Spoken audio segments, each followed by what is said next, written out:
Bonjour. Vu l'importance de quelques leçons, surtout au collège, j'ai pensé à consacrer quelques vidéos à l'étude des genres littéraires. Et je vais commencer par le conte. Je profite de l'occasion avant de commencer la présentation pour vous remercier. Et n'hésitez pas de faire j'aime à cette vidéo et si vous êtes nouveau sur ma chaîne, n'oubliez pas de vous abonner et activer la notification.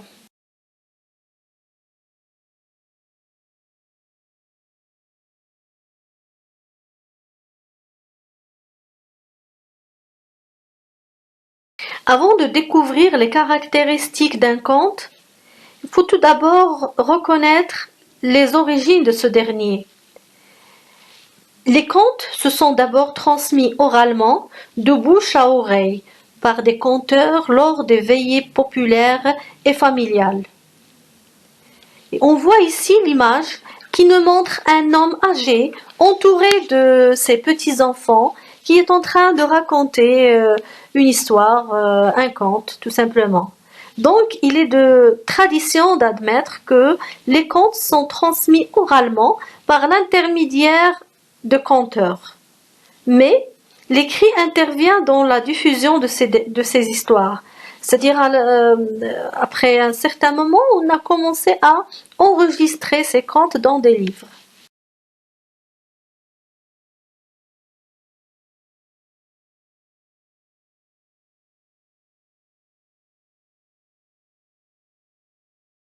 Il faut savoir aussi que les contes sont destinés à divertir les enfants comme les adultes.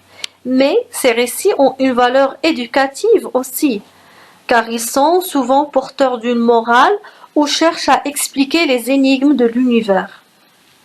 Et le conte, en général, permet le développement de l'imagination d'un enfant. C'est un moyen de réfléchir sur ce qui est bien ou sur ce qui est mal. Il peut aussi transmettre des valeurs comme la bonté, la justice, le respect, l'amitié, etc. De cela, on peut dire que le conte est vraiment fondamental pour le développement émotionnel et linguistique d'un enfant.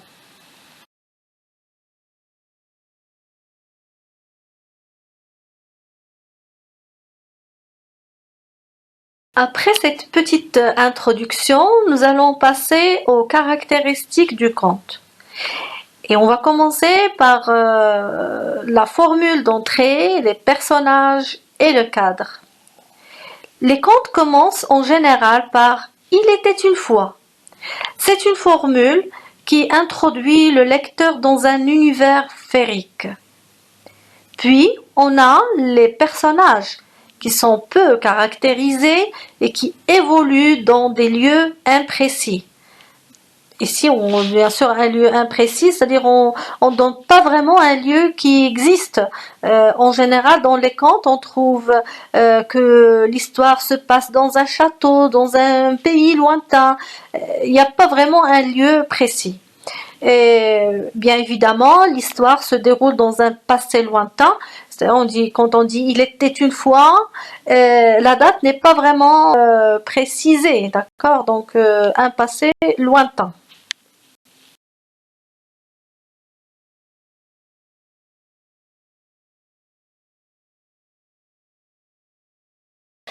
Ce qui caractérise le conte aussi, c'est sa structure ou bien le schéma narratif.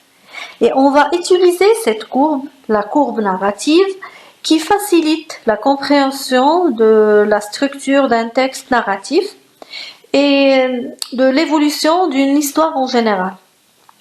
Et principalement, le schéma narratif contient 5 étapes essentielles. Tout d'abord, on a la situation initiale qui présente en quelques mots les circonstances de départ en répondant à quelques questions comme qui, où, quand et quoi. En général, la situation initiale est calme et le ton utilisé est l'imparfait. On a aussi l'élément déclencheur. C'est un élément perturbateur ou bien un premier événement qui lance l'action. Et là, on utilise le passé simple. Puis, on a les actions ou bien le déroulement de l'histoire. On les appelle aussi les péripéties. Quatrième chose, l'événement ou bien l'élément de résolution. Ou bien on l'appelle aussi le dénouement ou bien un élément conciliateur. Alors c'est un dernier événement qui termine le conte. Pour terminer, on a la situation finale. C'est un nouveau état, tout simplement, un état définitif, soit heureux ou bien malheureux. On l'appelle aussi un moment où l'équilibre est rétabli. Et soit on retrouve la situation de départ ou bien on va commencer une nouvelle situation.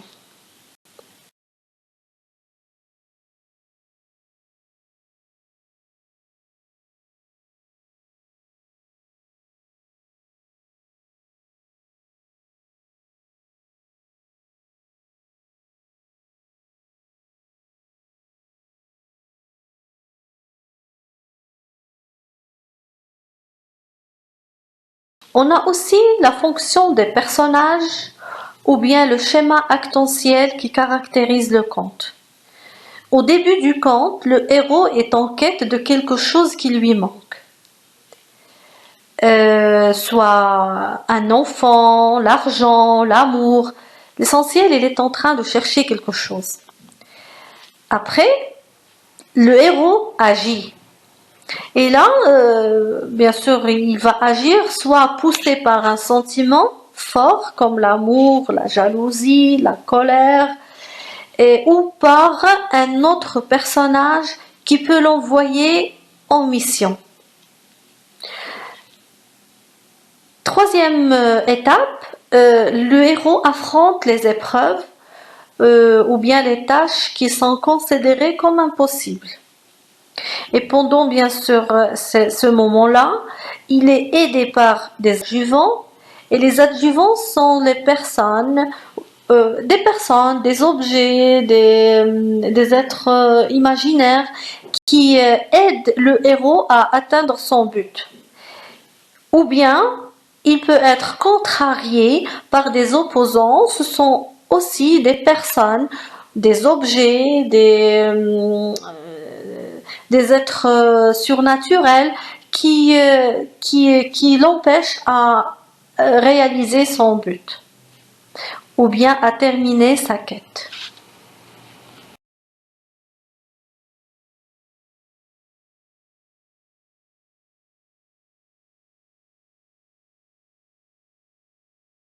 Dans les contes, on trouve aussi des éléments merveilleux.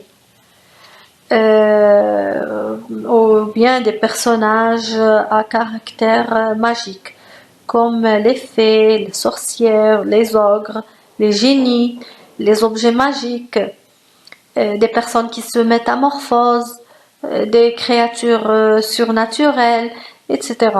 Et on trouve souvent les chiffres symboliques comme 3, 7, 12.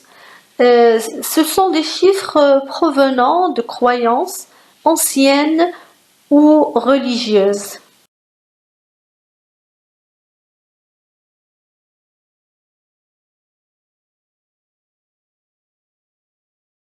Pour finir, on va parler des enseignements du conte. Le but premier d'un conte est de divertir, mais le conte a aussi une fonction éducative, car il donne à l'enfant une leçon de vie fondée sur des valeurs morales. Par exemple, les méchants sont punis, les bons sont récompensés, les plus faibles peuvent réussir grâce à leur mérite, etc. Et il peut expliquer une particularité du monde. Et là, on trouve des contes explicatifs qui donnent une explication merveilleuse à la particularité particularité d'un animal, par exemple, ou à un phénomène naturel.